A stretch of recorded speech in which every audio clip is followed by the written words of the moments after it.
الحمد لله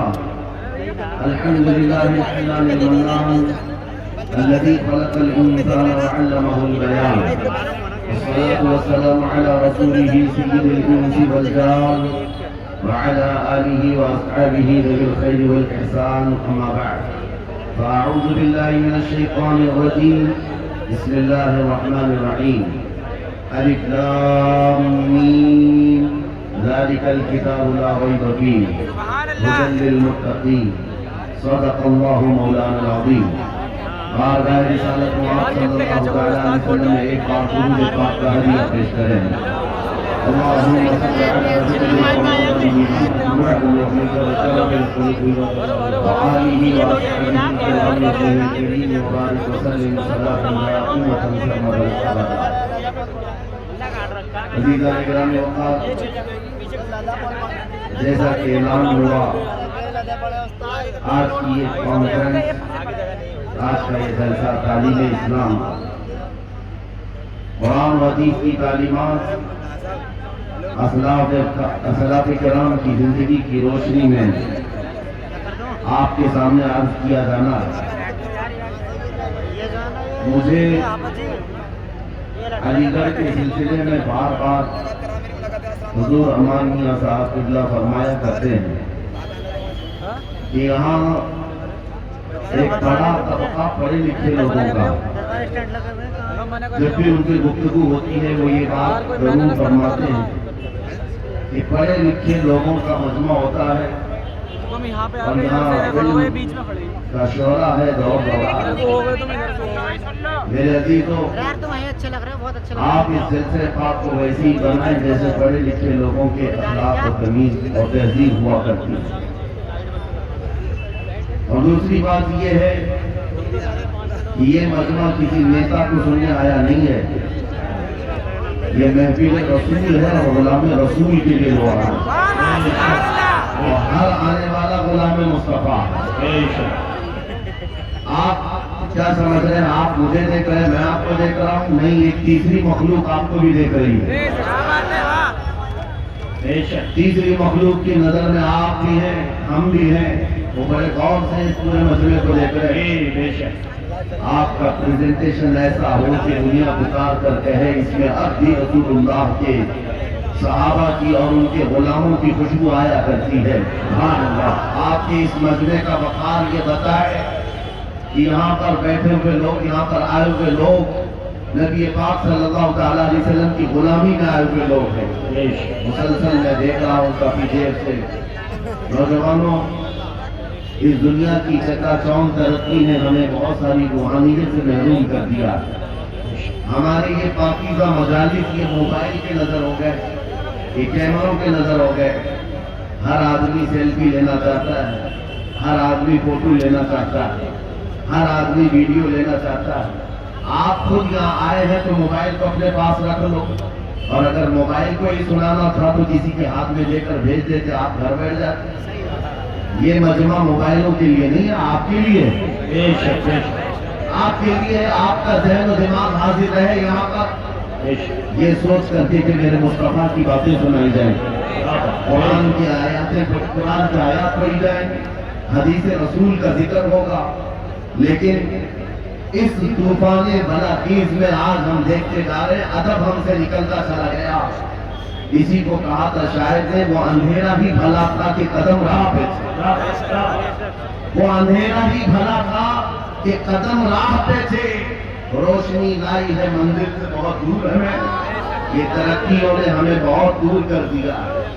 میرے عزیزوں، یہاں انسانوں سے زیادہ کیمرے گھوڑوں کی شکل میں بیٹھے. یہ ساری چیزیں میں محسوس کرتا ہوں، صرف اس لیے بول رہا ہوں کہ ہمارے اسلاف کے جو جلسے ہوا کرتے ہیں، ہمارے بزرگوں کے جو جلسے ہوتے تھے، اس کے بارے میں کبھی آپ معلومات حاصل کریں. وہ کیسے جلسے ہوا کرتے، علماء کا ادب کیسا ہوتا، مشائخ کا ادب کیسا ہوتا. بڑوں سے پوچھیں تو پتہ چلے گا. ان کے سروں پر انڈا بھی رکھ دیا جائے تو ہلتا نہیں. اس طرح سے وہ لوگ متوجہ ہوتے اور آنے والا باوضو آتا، ادب کے ساتھ آتا، اور بولنے والا بھی اخلاص کے ساتھ بولتا.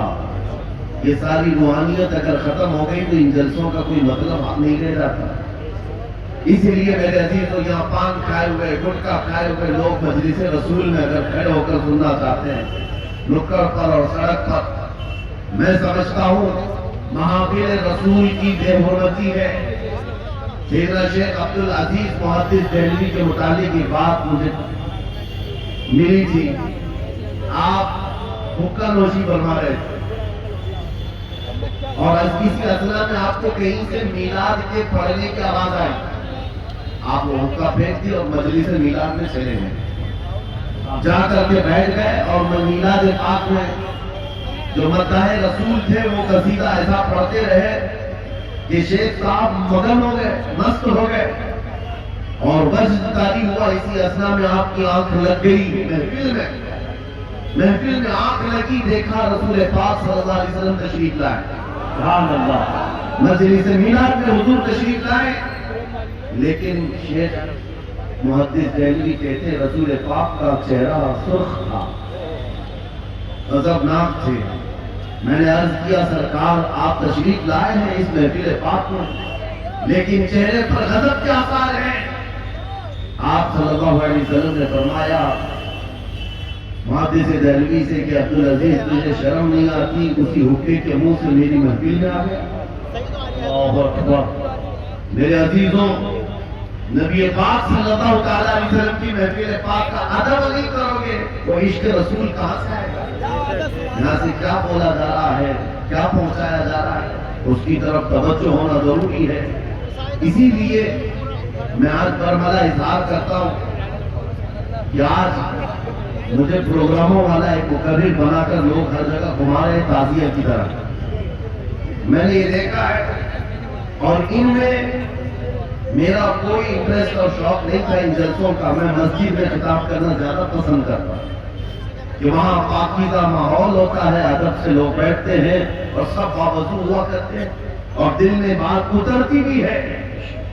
لیکن اگر باہر کے ہم محفل کر رہے ہیں تو میرے عزیزوں ذمہ داری آپ کی ہے کہ اس کو بھی مسجد جیسا ماحول بنا دیں. روحانیت اتنی آ جائے کہ ہم ان دنیاوی لغویات سے فارغ ہو کر خالص میرے آقا کی محبت میں تشریف رکھیں. بس یہ چند جملے شروع میں مجھے عرض کرتے تھے، اصلاح کے لیے مجھے کھڑا کیا گیا اور ان جلسوں کے طور طریقوں کو بدلے. میرے استاد گرامی فرمایا کرتے ہیں 3 رکن ہوتے ہیں جلسے کے، 3 رکن ہوتے ہیں جلسے کے. ایک بولنے والا مقرر، دوسرے انتظام کرنے والی انتظامیہ، تیسرے آڈینس سننے والی پبلک.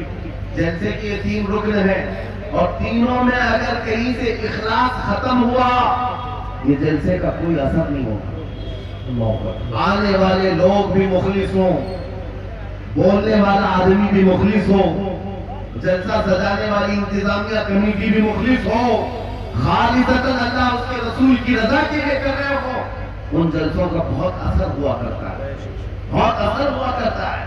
لیکن تینوں میں بھی آج دیکھا جا رہا ہے میرے عزیزوں جلسہ کرنے والے اس لیے کرنے لگ گئے کہ کمپٹیشن کرنا ہے. انہوں نے اتنا بڑا کیا ہم اس سے بڑا کریں. انہوں نے اس مقرر کو بلایا تھا ہم اس مقرر کو بلائیں. انہوں نے اتنا خرچہ کیا تھا ہم اتنا چندہ کریں. آنے والی پبلک بھی انٹرٹینمنٹ کے لیے آنے لگے کہ ہم دیکھتے ہیں ان کے یہاں کتنے نعرے لگتے ہیں، ان کے یہاں کتنے نعرے لگتے ہیں. بولنے والا بھی یہی سوچنے لگ گیا کہ ان کے اوپر کتنی دھوس جما سکتا ہوں، ان لوگوں کو کتنا میں اپنی طرف اٹریکٹ کر سکتا ہوں. اللہ شاہد ہے میں اس چیز کے لیے آپ کے سامنے نہیں آیا. پورے مجمع میں آپ بھی خاموش بیٹھے رہے، ناظم اجلاس بھی اور جن کے ہاتھ میں مائک لگے بھی آپ دل میں سبحان اللہ کہیں اور دل میں ہی نعرہ لگائیں. میری بات مکمل ہونے تک توجہ سے سنتے رہیں. یہ خاموشی اب یہ بتا رہی ہے کہ یہ چوک پر نہیں گنبد خضرا کی چھاؤں میں ہوگی. سبحان اللہ سبحان اللہ. ورنہ ہوگا یہ کہ راستے پر شور شرابہ اور سڑکوں کو جام کیا جانا لوگوں کی نظر میں یہ عیب معلوم ہوتا ہے. لیکن اسی ماحول کو ہم بدل کر کے بھی جا سکتے ہیں. یہ ہمارا شیوا ہے پوری دنیا میں کہ صرف اور صرف رسول پاک کی غلام قوم ایسی ہے جو 1 منٹ میں پورا سنہ کا طاری کر سکتی ہے. کسی نے ایک صاحب سے پوچھا تھا ویل ٹرینڈ فوج جو ہوتی ہے، چاہے وہ امریکہ کی ہو کہ رشیا کی ہو کہ جاپان کی ہو، چائنا کی ہو، ان سے پوچھا گیا کہ اگر 10,000 فوج کو صفوں میں کھڑا کرنا ہو اور ان کو ریڈی کرنا ہو تو آپ کو کتنا ٹائم لگے گا؟ کسی کے بارے میں کہا کہ امریکی فوج کے لیے ہمیں 4 گھنٹے لگ جائیں گے، ہم ترتیب دے دیں گے۔ رشین فوج کے لیے 3 گھنٹے لگ جائیں گے، چائنیز اور ایکٹیو ہے، 2 گھنٹے میں اپنی صفیں ترتیب کر لیں گے۔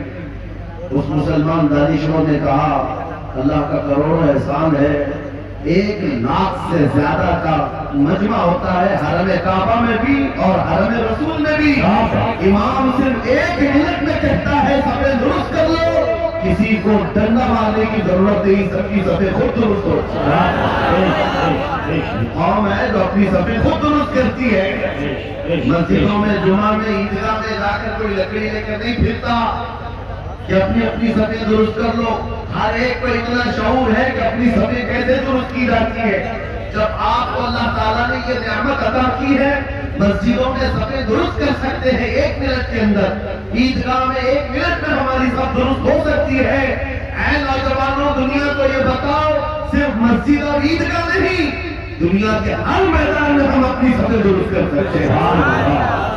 ہر میدان میں ہماری صف درست ہو سکتی ہے۔ یہ اللہ کی طرف سے دی ہوئی بہت بڑی نعمت ہے۔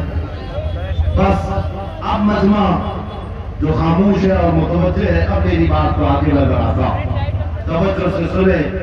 قرآن علوم کے متعلق آپ کے سامنے چند باتیں رکھوں گا، اس لیے کہ مجھے کہا کہ بڑا پڑھا لکھا مجمع ہے اور مسلمان کے لیے پڑھا لکھا ہونا بہت لازم ہے، اس لیے کہ جہالت اسلام کا اپوزٹ ہے۔ جہالت اسلام کا اپوزٹ ہے۔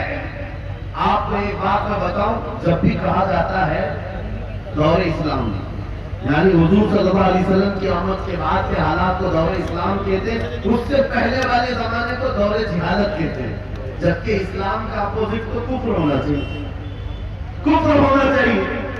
یہ دور اسلام ہے اور اس سے پہلے دور کفر تھا، نہیں، دور اسلام سے پہلے والے دور کو دور جہالت کہتے ہیں، اس لیے کہ بتانا ہے اسلام اور جہالت دو اپوزٹ چیزیں ہیں، دو اپوزٹ چیزیں ہیں۔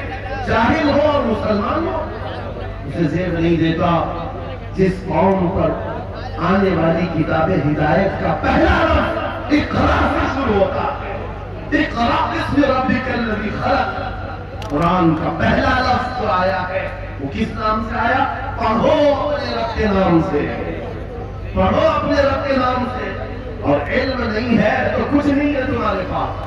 امام غزالی تو فرماتے الناس کلہم موتیٰ الا العلماء، یہ سارے انسان مردہ ہے، زندہ اگر کوئی ہے تو علم والا ہے، علم والا زندہ ہے۔ اور جہالت کی تاریکیوں میں بھٹکنے والے کی مثال ایسی ہی ہے جیسے اندھیری کوٹری میں بیٹھا ہوا ہے، کہیں روشنی کا آنے کا انتظام نہیں، اس کے سامنے حلوہ رکھو کہ گوبر رکھو، دونوں برابر ہے۔ جاہل آدمی کے لیے ایسا ہی ہے، کبھی اس کا ہاتھ اس میں پڑے گا، کبھی اس کا ہاتھ اس میں پڑے گا۔ جب نظر نہیں آ رہا ہے وہ حلوہ کو گوبر سمجھ کر کھا لے گا اور کبھی گوبر کو حلوہ سمجھ کے کھا لے گا، دلالت اس کے لیے برابر ہو جائے گی۔ لیکن علم کو کہا ہے العلم نور، علم روشنی ہے، جس کے پاس علم آتا ہے وہ تمیز سیکھ جاتا ہے، اس کے پاس اخلاق آ جاتے ہیں، وہ حلال و حرام کے فرق کو سمجھنے لگتا ہے، برے اور اچھے کے درمیان فرق معلوم ہونے لگتا ہے۔ اسی لیے میرے عزیزو، مجھے بڑا گرو ہے اور فخر ہے، ہماری خانقاہ سے آواز آتی ہے آدھی روٹی کھائیں گے اور بچوں کو پڑھائیں گے۔ کیوں؟ اس عظیم خانقاہ سے آواز دی گئی، کیوں؟ صرف اس لیے نہیں کہ تم بڑے ہو کر کے ڈاکٹر بنو گے، انجینئر بنو گے۔ لوگوں کی نظر میں بات یہی رہے کہ پڑھا اس لیے جاتا ہے کہ ڈاکٹر بننا ہے، انجینئر بننا ہے، کمانا ہے، بہت کمانا ہے۔ علم جو ہے آج کمرشل بنا دیا گیا، علم اس لیے نہیں، علم اس لیے حاصل کیا جاتا ہے کہ بندہ خدا کو پہچانے، بندہ اپنی حقیقت کو پہچانے، زندگی گزارنے کے اسلوب اسے معلوم ہو جائے۔ علم اس لیے سکھایا جاتا ہے۔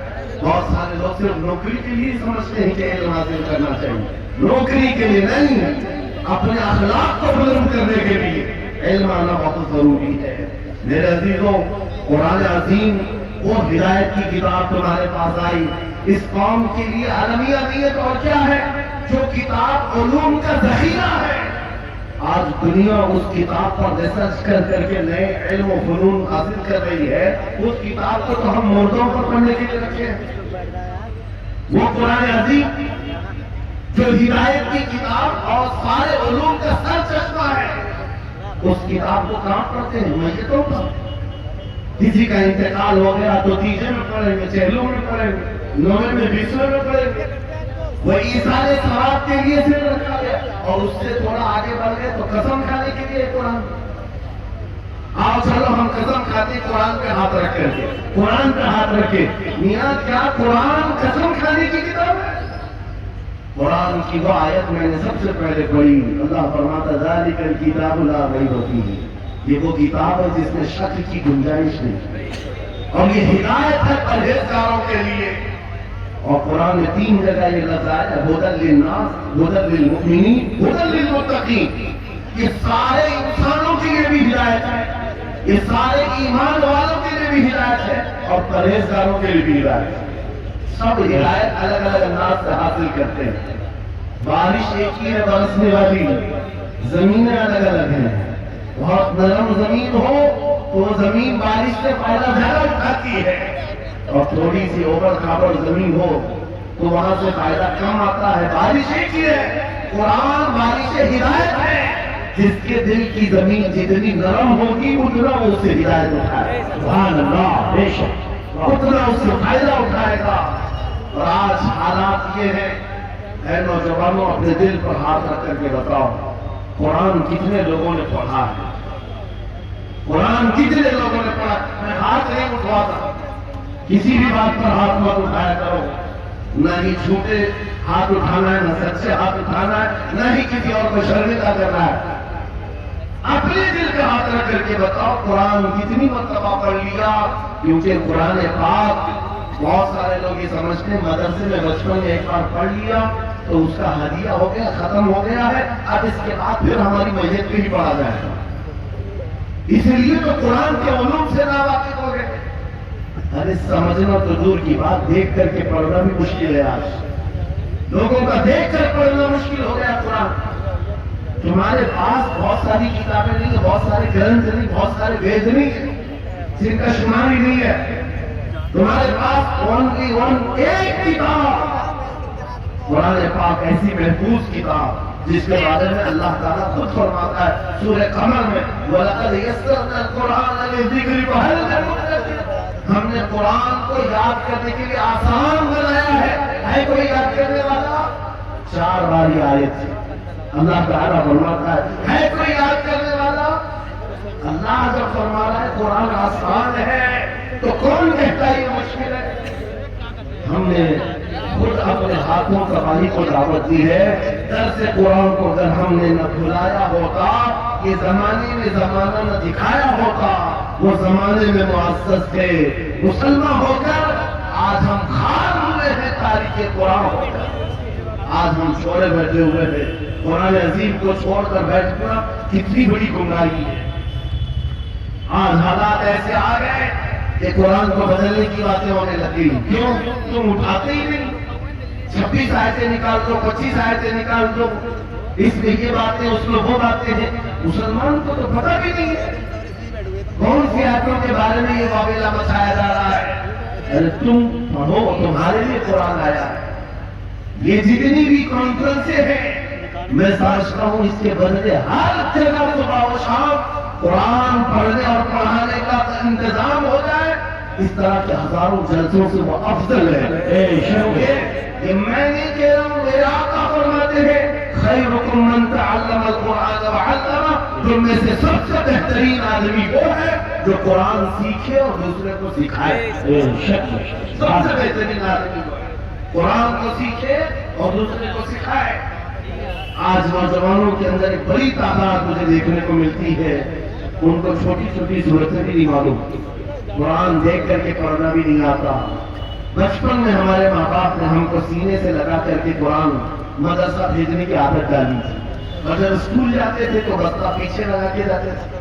پتا ہوگا اسکول جاتے ہیں تو بستا پیچھے رکھ کے جاتے ہیں اور قرآن پڑھنے کے لیے جاتے ہیں تو سینے سے لگا کے جاتے ہیں. یہ ہمیشہ سے ایک غریب رواج چلا, بزرگوں کا دادا ہوا کہ بیٹا قرآن ہمیشہ آگے ہوگا, لیکن شعور آنے کے بعد تم نے قرآن کو پیچھے ڈال دیا, پیچھے کو آگے کر دیا. کوئی علم ایسا نہیں جو قرآن میں موجود نہیں, کوئی علم ایسا نہیں. وَلَا رَطَبٍ وَلَا يَابِسٍ إِلَّا فِي كِتَابٍ مُبِينٍ. میرا مولا فرماتا ہے کوئی خشکی اور تری کی بات ایسی نہیں جو ہم نے قرآن میں بیان کیا. وَنَزَّلْنَا عَلَيْكَ الْقُرْآنَ تِبْيَانًا لِكُلِّ شَيْءٍ. رب فرماتا ہے ہم نے قرآن میں ہر چیز کا واضح بیان اتارا ہے تم پر. اور سیدنا عبداللہ ابن عباس مفسرین کے سردار رسول پاک صلی اللہ تعالیٰ علیہ وسلم کے چچیرے بھائی حضرت عبداللہ بن عباس کہتے ہیں لو ضاع لي عقال بعير لوجدته في كتاب الله. کہتے ہیں اگر میرے اونٹ کی نکیل کی رسی بھی گم ہو جائے میں اس کو کتاب اللہ قرآن میں ڈھونڈوں گا, میں اس کو قرآن میں ڈھونڈ لوں گا. ان کے پاس علوم قرآن تھے. اور آپ کیا سمجھتے ہیں قرآن میں کیا نہیں ہے؟ سائنس کی ایجادات کو اگر آپ لے کر کے بیٹھے, میں نے اپنا پورا بیان ریکارڈ کیا ہے 2 سال قبل کی. یہاں وقت کی قلت ہے, میں آپ کے سامنے عرض کرتا ہوں 16ویں صدی کے بعد یا 18ویں صدی کے بعد سائنس کی ترقیات نے اپنا پیر جمانا شروع کیا ہے اس روئے زمین پر, جبکہ میرے مصطفیٰ کریم صلی اللہ تعالیٰ علیہ وسلم کی زبان اقدس سے نکلے ہوئے کلمات جو قرآن میں موجود ہے اٹھاؤ اور میں بتاتا ہوں ہر چیز کا علم قرآن میں موجود ہے. جب کوئی سونوگرافی کا انتظام نہیں تھا, نہ سی ٹی اسکین ہو سکتا تھا, نہ ایکس رے کا کوئی علم کسی کے پاس تھا, اس وقت قرآن کہہ رہا ہے ایمبریولوجی کے بارے میں. ایمبریولوجی کیا ہے؟ بچہ پیدا ہونے کی جو اس کے نشو و نما کی جو مدت ہوتی ہے, کس طرح پیٹ میں بچے کی تخلیق ہوتی ہے. قرآن میں مولا فرماتا ہے ثم جعلناه نطفة في قرار مكين ثم خلقنا النطفة علقة فخلقنا العلقة مضغة فخلقنا المضغة عظاما فكسونا العظام لحما ثم انشأناه خلقا آخر فتبارك الله أحسن الخالقين. مولا فرماتا ہے ہم نے نطفے سے علقہ بنایا. نطفہ کیا ہے؟ سپرم کا وہ ایک قطرہ جو مرد کے ذریعے سے عورت کے رحم میں جاتا ہے, اس کے بچے کی تھیلی میں جاتا ہے, ایک نطفہ, ایک بوند, جس کو نطفہ کہا گیا ہے. مولا فرماتا ہے ہم نے نطفے سے علقہ بنایا. علقہ کس کو کہتے ہیں؟ سائنس میں پڑھنے والے اگر اسٹوڈنٹس کو تو سمجھ جائیں. اگر کوئی میڈیکل سائنس کا کوئی اسٹوڈنٹ ہے تو اسے معلوم ہونا چاہیے ایمبریولوجی میں چپچپا ہوا چنگم جو ہوتا ہے اس کو علقہ کہتے ہیں عربی میں.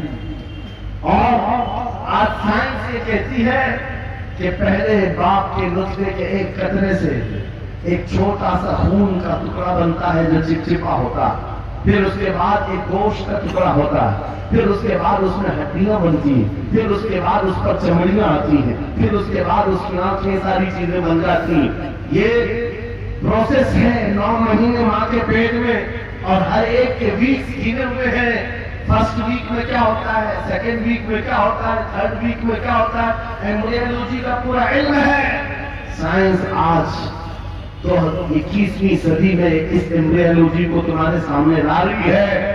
عربوں کے اس دور کی بات کر رہا ہوں جہاں لوگوں کو گھر بنانے کا علم نہیں تھا, اور قرآن ماں کے پیٹ میں پیدا ہونے والے بچے کی تخلیقات بیان کر رہا ہے. نعرہ تکبیر, نعرہ رسالت, اعلان قرآن مقدس, اعلان شیخ المشائخ, نعرہ تکبیر, نعرہ رسالت. مشہور سائنسدان ہے فرینک پریس نام سے, جس نے تھیوری دنیا کو بتائی کہ ارضیات زمین کے اندر جو وسعت ہو رہی ہے. اور اس کے بعد اس نے کہا تھا, فرینک پریس نام کا انگریز مورخ اور انگریز سائنسدان نے کہتا ہے زمین جو ہے پانی کے اوپر ہے, اور ایسی پانی کے اوپر کوئی چادر بچھا دی جائے تو کبھی چادر ادھر ہو سکتی ہے, کبھی ادھر ہو سکتی ہے. اس چادر کو مضبوط رکھنے کے لیے اس پر پہاڑوں کا ہونا بہت ضروری ہے. یہ 19ویں صدی میں فرینک پریس کہہ رہا ہے, اور میرا مولا قرآن میں فرماتا ہے اللہ تعالیٰ فرماتا ہے والجبال اوتادا، ہم نے پہاڑوں کو میخ بنا کر کے زمین کو گاڑا. بے شک یہ زمین کو ہلنے نہیں دیتے پہاڑ. ارضیات کا علم، آسٹرونومی کے بارے میں، آسٹرولوجی کے بارے میں قرآن میں موجود علوم آپ پڑھو. زولوجی کے بارے میں، جانوروں کے علوم کے بارے میں قرآن میں پڑھو. رب تعالیٰ پرندوں کے ان اشکال کے بارے میں بیان فرما رہا ہے، یہ جھنڈ کے جھنڈ جاتے ہیں، جماعت کی جماعت ہوتی ہے. چونٹیوں کے بارے میں پوری سورہ موجود ہے. ان کے کھانا تقسیم کرنے کا طریقہ کیا ہے، ان کے ایک دوسرے کو پکارنے کا طریقہ کیا ہے، ان میں جب ایک چونٹی مر جاتی ہے تو اس کو دفنانے کا طریقہ کیا ہے. یہ کون بیان کر رہا ہے؟ قرآن بیان کر رہا ہے. قرآن پاک بیان کر رہا ہے. جب ترقیات اس قدر آگے آ گئی کہ مشینوں کے سہارے سے آج ذرے کو دیکھا جاتا ہے، پرکھا جاتا ہے اور پھر دنیا کو بتایا جاتا ہے یہ ہماری تحقیق ہے. اور قرآن اس زمانے میں بیان کر رہا ہے. میرے عزیزو ایک بات بتاتا ہوں، 18ویں پارے میں سورہ نور میں ایک آیت آئی ہے. اس آیت کے بارے میں بتاتا ہوں بعد میں، لیکن 18ویں صدی میں ایک سائنسدان جو امریکہ کی سفر پر تھا، اس نے اٹلانٹک اوشین میں ایک جگہ ایسی دیکھی جہاں پر اتنا اندھیرا ہے کہ ہاتھ نکالو تو بھی نظر نہیں آئے، سورج کی روشنی بھی نہیں پڑتی. واپس آ کر کے اس نے کہا میں نے ایک ایسی جگہ دریافت کی ہے جہاں سورج کی روشنی ہی نہیں پڑتی اور اپنی آنکھوں کو کچھ نظر نہیں آتا. اگر ہاتھ نکال کر کے دیکھو سمندر کے بیچوں بیچ اٹلانٹک اوشین یہ کوئی تالاب کا نام نہیں ہے. یہ لمبا سفر طے کر کے کوئی ایک جگہ کو ڈھونڈ لیا ایک سائنسدان اور آ کر کے دنیا کو بتا رہا ہے میں نے ایک ایسی جگہ معلوم کی جہاں پر خوب اندھیرا ہوتا ہے، ہاتھ بھی نظر نہیں آتا. جب وہ آ کر کے بتاتا ہے، ایک عالم ربانی نے قرآن کی آیت پڑھی اور قرآن میں فرماتا ہے اذا اخرج يده لم يكد يراها ومن لم يجعل الله له نورا فما له من نور. قرآن میں اللہ فرماتا ہے ظلمات بعضها فوق بعض. ایک جگہ ہم نے ایسی بنائی ہے جہاں اندھیریوں پر اندھیریاں ہیں، جہاں ہاتھ بھی نکالو گے تو ہاتھ نظر نہیں آئے گا. 1400 سال پہلے یہ جب بات آئی اس سائنسدان کو بتایا گیا، یہ تو اللہ نے قرآن میں بیان کیا ہے. اب اور تعجب کی بات کیا ہے سنو. وہ آیا سائنٹسٹ، کہا یہ کس کی بیان کی ہوئی کتاب ہے؟ کہا محمد رسول اللہ کی، مکہ میں پیدا ہوئے مدینے میں زندگی گزاری عقیق ہوئی کی. اس نے کہا میں ان کے بارے میں جاننا چاہتا ہوں. ہو سکتا ہے وہ سمندروں کے بہت بڑے ماہر تھے، وہ سمندری علوم کے بارے میں بہت کچھ جانتے تھے، انہوں نے زندگی کا بہت سارا حصہ سمندروں کے سفر میں گزارا ہوگا. اس زمانے میں ان کو اٹلانٹک اوشین میں موجود یہ اندھیرا کیسے پتا چلا؟ تعجب کی بات ہے، حیرت کی بات ہے. جب اس سائنسدان سے کہا گیا اے عزیز حقیقی بات تو یہ ہے کہ پوری 63 سالہ زندگی میں میرے آقا ایک بار بھی سمندر کے پاس نہیں گئے، ایک بار بھی اتفاق نہیں ہوا. تب وہ کہتا ہے جو بندہ کبھی سمندر کے سفر پر گیا بھی نہیں اور وہ اٹلانٹک اوشین میں موجود اندھیریوں کی بات کرتا ہے تو پھر یہ اپنے پیٹ سے نہیں یہ اللہ کی بات کر رہا، یہ خالق ہے سمندر کی بات کر رہا ہے جس نے وہ اندھیریاں پیدا کی. میرے عزیزوں آج سے میرا خطاب اس لیے ہے کہ جو ذخیرے اللہ تعالیٰ نے ہماری کتاب مقدس میں رکھے ہیں اس کو حل کرتے کرتے لوگوں کے بال پھٹے ہو گئے اور تم تو اخلاق سیکھنے کے لیے ایسے لوگوں کے پاس جاتے ہو جن کو پیشاب کرنے کا طریقہ نہیں معلوم. بے شک قرآن کے علوم کیا کم ہے تمہارے پاس. اب میں آتا ہوں، یہ تو سائنسی باتیں ہو گئی. میتھمیٹکس کو پورا قرآن میں اتنا ہے بیان کرتے کرتے میں صبح کر رہا ہوں. قرآن پاک کے عددی اعجازات، قرآن پاک کے حساب، ریاضی، میتھمیٹکس کے بندے بہت کچھ ہے. فزکس کے بارے میں ہے، جغرافی کے بارے میں ہے، الجبرا کے بارے میں ہے، سائنس کے بارے میں ہے. یہ تمام علوم کو ایک مثال کے طور پر میں آپ کے سامنے رکھ رہا ہوں. لیکن افسوس میں اس قوم سے بات کر رہا ہوں جس قوم نے قرآن کو چھونا بھی بند کر دیا. جا کر کے دیکھیں، آج ہی جا کر کے دیکھیں گھروں کے اندر تمہارے ٹی وی، فریج اور واشنگ مشین تو دھول سے صاف ہوں گے، روزانہ صاف کرتے ہوں گے. قرآن کو ہفتے ہو گئے کبھی چھوا بھی نہیں، گرد جمی ہوئی، دھول لگی ہوئی ہے. قرآن کے ساتھ یہ ناانصافی بند کرو، قرآن کے ساتھ یہ دوہرا معیار بند کرو. آپ کو پتا ہے قیامت کے دن میرے آقا فرماتے ہیں جو دو چیزیں جس کی حمایت میں آ گئی اس کو جنت میں جانے سے کوئی نہیں روکے گا، اور دو چیزیں جس کے خلاف کھڑی ہو گئی پھر اس کو دوزخ میں جانے سے بھی کوئی نہیں روک سکتا۔ حضور سے پوچھا گیا وہ دو چیزیں کیا ہیں؟ حضور فرماتے ہیں جس کی حمایت میں رمضان اور قرآن کھڑے ہو گئے اس کا جنت میں جانا طے ہو جاتا ہے، اور جس کے خلاف کھڑے ہو گئے رمضان اور قرآن، حضور فرماتے ہیں پھر اس کا دوزخ میں جانا طے ہو جاتا ہے۔ اللہ کے رسول تانائے قلوب کائنات کے سردار میرے آقا دعا کرتے ہیں اللہم اجعل القرآن حجتا لنا لا حجتا علینا، یہ میرے نبی کی دعا ہے۔ آپ توجہ کریں، حضور جب یہ دعا کر رہے ہیں اے اللہ قرآن کو قیامت کے دن میرا حمایتی بنا، میرے خلاف نہ بنا۔ صاحب قرآن خود کہہ رہے ہیں قیامت کے دن اس کو ہمارے خلاف نہ کھڑا کر، قرآن کو ہمارا حمایتی بنا۔ اے لوگوں ہم کون سی زندگی گزار رہے ہیں آج؟ بہت دور ہم آ چکے، بہت دور ہم آ چکے۔ آج قرآن کی تعلیم کو بھی اتنا سستا سمجھا جاتا ہے، اتنا سستا کہ آپ کے پاس اگر بچے کے پاس ٹائم ہوا تو مدرسہ بھیجو، نہیں تو چھوڑو جائے۔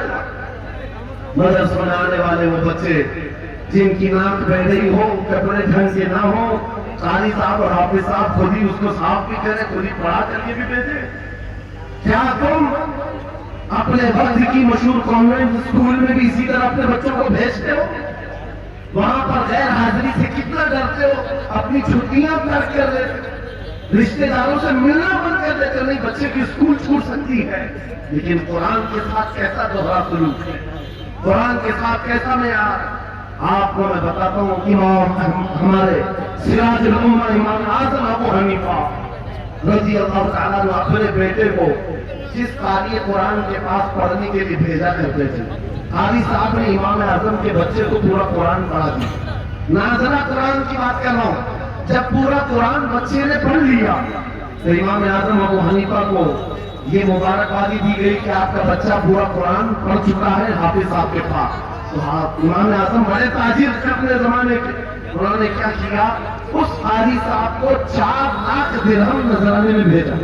سبحان اللہ، 4 لاکھ درہم چاندی کے سکے ہوتے تھے۔ امام اعظم ابو حنیفہ نے جیسے ہی قاری صاحب کے پاس جو قرآن پڑھائے تھے یہ نذرانہ بھیجا، ان کے پاس یہ نذرانہ پہنچا، 4 لاکھ کو چھوڑو آج کے زمانے میں 4000 بھی کسی کو دیتا نہیں۔ حافظ قرآن اگر کسی بچے کو پڑھایا ہے، اور میں مانگ بھی نہیں رہا ہوں قوم سے، امام اعظم کی بات بتا رہا ہوں، جب نذرانہ قاری صاحب کو پہنچا انہوں نے دیکھا 4 لاکھ درہم میرے پاس آئے، اتنی بڑی رقم، بچے کو قاری قرآن ہی پڑھایا تھا۔ دوڑے دوڑے واپس امام اعظم ابو حنیفہ کی دولت کرنے پر آ گئے، گھر پر آئے، کہا حضور آپ سے میں یہ پوچھنا چاہتا ہوں کہ غلطی سے تو یہ رقم میرے پاس نہیں آ گئی، یہ کس لیے دی گئی ہے؟ کہا کہ یہ تو آپ نے قرآن بچے کو پڑھایا، میں نے ہدیتاً بھیجا ہے۔ کہا حضور سے ناظرہ قرآن ہی کو پڑھایا، اتنی بڑی رقم؟ امام اعظم ابو حنیفہ نے کہا قاری صاحب آپ چلے جاؤ، اور اپنے بیٹے کو بلایا، ادھر آ بیٹا، کل سے اس حافظ کے پاس پڑھنے کے لیے تو ہرگز نہیں جائے، کل سے اس کے پاس تو علم حاصل کرنے نہیں جائے گا۔ بچے نے پوچھا حضور کیا ہو گیا ہو؟ کہا جو بندہ میرے 4 لاکھ درہم کو قرآن سے بڑا سمجھتا ہے میں اس کے پاس اپنے بیٹے کو نہیں پڑھا سکتا۔ میں نے تو قرآن کا ایک حرف کی قیمت نہیں ادا کی، اس نے قرآن کے اوپر میری رقم کو سمجھ لیا۔ آج ہم نے قرآن کو کہاں سمجھ لیا ہے؟ وہ امام اعظم ابو حنیفہ فرماتے ہیں جو قرآن سے زیادہ مال کو اہمیت دیتا ہے اس کے پاس بچوں کو پڑھاؤ گے نہ پڑھاؤ۔ عزیزان جناب وقار، ہمارا یہ دوہرا سلوک، ہمارا یہ دوہرا معیار قرآن کے ساتھ جو ہماری ناانصافی ہے ہمیں اخلاقی پستی میں لا کر کھڑا کر چکی ہے، اخلاقی پستی میں لا کر کھڑا کر چکی ہے۔ یعنی ہم دیکھ رہے ہیں حیرہ غیرہ لتو خیرہ ہمیں سکھانے آ رہا ہے، بڑھانے آ رہا ہے کہ تمہیں ڈیولپمنٹ کے بہت ساری چیزیں بتائی جاتی ہیں کہ تمہاری پرسنالٹی ڈیولپمنٹ کیا ہوتی ہے۔ علی گڑھ والے تو نوجوان مؤثر ہے جو اسٹوڈنٹس ہیں جانتے ہوں، BA کر لیا, MA کر لیا, BCom کر لیا, یا کچھ بھی کر لیا, ڈگری حاصل کر لیا. بڑی بڑی کمپنیاں آج پوچھتی ہیں کہ اس کے پاس پرسنالٹی ڈیولپمنٹ ہے یا نہیں. یہ کیا ہے پرسنالٹی ڈیولپمنٹ؟ کچھ بڑے بڑے شہروں کے نوجوان ہمارے پاس آئے تھے, کہا ہم کورس کر رہے ہیں. کہا میں نے پوچھا اس میں ہوتا کیا ہے؟ کہا اس میں سکھایا جاتا ہے بیٹھنا کیسا ہے, لوگوں سے ملنا کیسے ہے, کھانے کے لیے بیٹھے تو چمچ کہاں رکھنا ہے, برتن کہاں رکھنا ہے, لوگوں سے ہینڈ شیک کیسے کرنا ہے, یہ ساری چیزیں سکھائی جاتی ہیں. میں نوجوانوں سے پوچھا کہ اچھا کتنے مہینے کا کوٹا, کہیں 6 مہینے کا, کہیں سال بھر کا. کہا افسوس ہے اس قوم پر جس کا رسول آیا تھا یہ کہتے ہوئے بعثت لأتمم مکارم الاخلاق, میں سب سے بلند اخلاق سکھانے کے لیے دنیا میں آیا ہوں. اس رسول کی امت آج ایسے لوگوں کے پاس اخلاق سیکھنے جا رہی ہے جس کو حلال و حرام کی تمیز نہیں, جس کو کھڑے ہو کر پیشاب کرنے میں فخر لگتا ہو, اس کے پاس تو یہ اخلاق سیکھنے جا رہے ہیں, پرسنالٹی ڈیولپمنٹ سیکھنے جا رہے ہیں. اور میں تمہیں بتاتا ہوں قرآنی اخلاق کیا ہے. مولا کریم نے اپنے حبیب کو جو بیان کیا ہے, سورہ لقمان اٹھاؤ, باپ اپنے بیٹے کو نصیحت کیا کیا کرتا ہے, اگر 3 آیتیں بھی پڑھ لو تمہاری زندگی سدھر جائے گی. لقمان حکیم اپنے بیٹے سے کہتے ہیں یا بنیا اقم الصلاۃ وامر بالمعروف وانہی عن المنکر واصبر علی ما اصابک. اے بیٹا نماز پڑھا کر, برائیوں سے بچا کر, اچھائیوں کی بات کر, جو مصیبت آئے اس پر صبر کر. یہ صرف جملے نہیں ہیں, یہ جملے نہیں ہیں. لقمان حکیم نے اپنے بیٹے کو جو ڈرایا تھا, قرآن کہتا ہے یا بنی انہا ان تک مثقال حبۃ من خردل فتکن فی صخرۃ او فی السماء او فی الارض یأتی بها اللہ. آج ہر باپ کو چاہیے کہ یہ نصیحت اپنے بیٹے کو کرے. ہر باپ اپنے بچے کو یہ بات بتائے, سنو کیا لقمان کہتے ہیں بیٹا برائی اگر تو نے کر لیا, یہ مت سمجھنا کہ میں رات کے اندھیرے میں چھپ کر لیا. آج تمہارے ہاتھ میں موبائل گناہوں کا اڈا بن کر کے آیا ہے. صرف ایک ٹچ اسکرین پر ساری دنیا تمہارے سامنے ننگی ناچتی بھی نظر آتی ہے. کتنے نوجوانوں نے اپنے اخلاق کا قتل کر دیا ہے, ان کی آنکھیں حیا سے ناپاک ہو گئی. کتنے لوگوں نے اپنا نور ایمان بیچ دیا موبائل کی اسکرین پر چلنے والی ان بے حیا تصویروں پر. کتنے تو پھیلتا ہو گئے, کتنے جوانی پر بات کر چکے. تم کیا سمجھتے ہو؟ میرے عزیزوں, ایک جوان نے مجھے بتایا تھا, رات کے وقت میں تنہا موبائل لے کر بیٹھا تھا, اچانک پردہ ہلا تو ڈر لگا, جلدی سے اسکرین آف کیا بیٹھا. مجھے لگا ماں آئی ہوگی, باپ آیا ہو, کوئی آیا ہوگا, لیکن کوئی نہیں. پردہ ہلا, ایک بلی آئی تھی, اس سے بھی ڈر لگ گیا. میں نے کہا پردے کے ہلنے سے اتنا ڈر ہے کہ کوئی آ جائے, تیرا ایمان کہاں گیا وہ مولا کہتا ہے یعلم خائنۃ الاعین وما تخفی الصدور. وہ رب تمہارے دلوں میں گزرنے والے حالات کو بھی دیکھ رہا ہے, تمہاری آنکھوں کی خیانت کو بھی وہ دیکھ رہا ہے. جب تمہارا یقین ہی ختم ہو گیا تو کیا کرو گے؟ اسی لیے عربی کا مشہور مقولہ ہے اذا لم تستحی فافعل ما شئت واصنع ما شئت. جب تمہارے اندر سے حیا نکل جائے تو جو چاہے کرو, جو چاہے کر لو. آج لقمان حکیم کی بات میں پیش کر رہا تھا, آیت مکمل کرتا ہوں. باپ اپنے بیٹے سے کہتا ہے اگر برائی کر لیا تم, اگر بے حیائی ہو گئی, یہ مت سمجھ کے بہت چھپ کر کے کیا.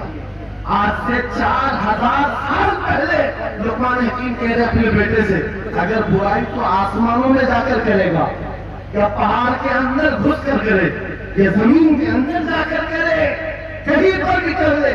جبکہ یہ تینوں چیزیں ان کے زمانے میں نہیں تھی. نہ پہاڑوں کے اندر جا کر کے کرنے کا تصور, نہ زمینوں کے اندر جانے کا, نہ آسمانوں میں اڑنے کا تصور. یہ سب آج کے دور میں ممکن ہے. اور لقمان حکیم کہتے ہیں اگر تو ان سب جگہوں پر جا کر کہیں پر بھی کرے گا, یأتی بها اللہ, اللہ وہ تیرے سامنے لے کے آئے گا. ومن يعمل مثقال ذرة خيرا يره ومن يعمل مثقال ذرة شرا يره. تم اگر رائی کے دانے کے برابر بھی نیکی کرو, اللہ وہ تمہیں دکھائے گا. رائی کے دانے کے برابر بھی برائی کرو, اللہ تمہیں دکھائے گا.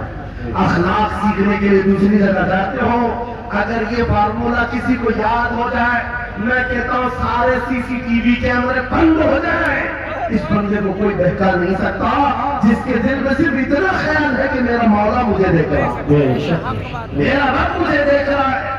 اس کی نگرانی کے لیے کسی کیمرے کی ضرورت نہیں، کسی CCTV کی ضرورت نہیں۔ عزیزان گرامی اوقات، بچوں کے دلوں میں اخلاق بعد میں آئیں گے، اللہ کا خوف ان کے دل میں ڈالو، اللہ دیکھ رہا ہے۔ ایک دن تمہیں حاضر ہونا ہے، سب لایا جائے گا، سب لایا جائے گا، جو کچھ کیا تھا، جو کچھ کہا تھا، سب لایا جائے گا۔ لقمان حکیم نے اپنے بیٹے کو اخلاق سکھایا، کیا سکھایا؟ وَاقْصِدْ فِي مَشْيِكَ وَاغْضُضْ مِنْ صَوْتِكَ إِنَّ أَنْكَرَ الْأَصْوَاتِ لَصَوْتُ الْحَمِيرِ۔ چلنا ہو تو میانہ انداز میں چلو، ایسے نہیں کہ اکڑ کر چلنا ہے یا چھپ کر چلنا ہے، اعتدال کے ساتھ چلو اور آواز کو نرم رکھا کرو۔ قرآن کہتا ہے سب سے بری آواز گدھے کی آواز ہے۔